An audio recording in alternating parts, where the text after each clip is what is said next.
Hello guys, good morning. Kape tayo, ayan.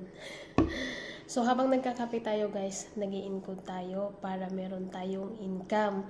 Kasi sayang din naman na nakaupo na tayo, tapos wala tayong ginagawa, 'di ba? So ibigay na natin yung oras dito.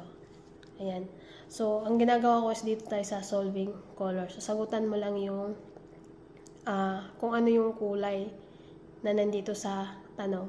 So, ang tanong dito is, identify the color of one emoji. So, ibig sabihin, ano daw yung kulay sa number 1. Ayan. So, yung kulay ng number 1 is red. So, red yung ilagay natin. Ayan. Then, submit answer. Ganun lang po kasimple, guys. And then, wait mo lang siya and 10 to 15 seconds. Tapos, lalabas na naman ulit yung mga emoji. And then, basahin mo ulit yung tanong. Tapos, sasagutan mo ulit. Ganun lang kasimple, guys. Wala tong no time limit siya. Pwede mo siya gawin anytime, anywhere. Kung ano yung, kung nasan ka, kahit nagbabiyahe ka, kumakain, nagkakape, naglalakad, gano'n, nakaupo. Pwede mo siya gawin anytime. Oh. So, ngayon, dito tayo sa kasi to ayan. 4 choices siya. Meron siyang solving CAPTCHA, solving colors, solving math, and solving numbers. So, dito tayo sa solving numbers. Ito yung pinakamabilis. And, pinakamadaling gawin yung solving numbers. So, antayin mo lang siya ng 10 to 15 seconds kasi nag-loading pa siya. Yan. Hindi masyadong makita, masyadong mailaw. So, ganito lang po yung ginagawa ko, guys. Every time na may free time ako. So, at least, hindi na nasasayang yung free time ko. Nagkakaroon na siya ng income. So, ayan na nga, guys. Lumabas na yung numbers. So, itong numbers na to, gagayahin mo lang to.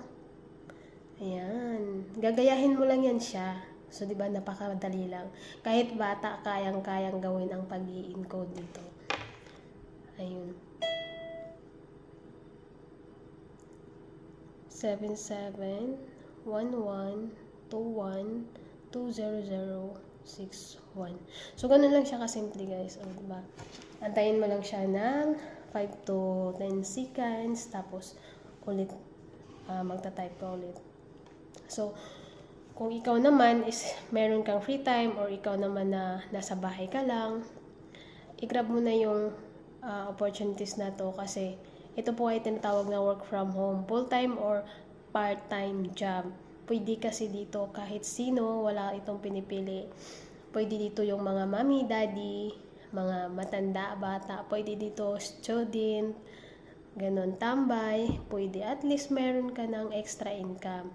Ito po ay lifetime, so ang kailangan mo lang dito is magpa-registration fee ka kasi meron siyang registration fee na 190 kasi hindi po kayo makakagawa ng account dito kapag wala ang activation code. So, yung 190 po, ayan po ay binibili po siya ng code. So, ganun lang po kasimple, guys. So, gawin nyo ng source of income ang inyong free time.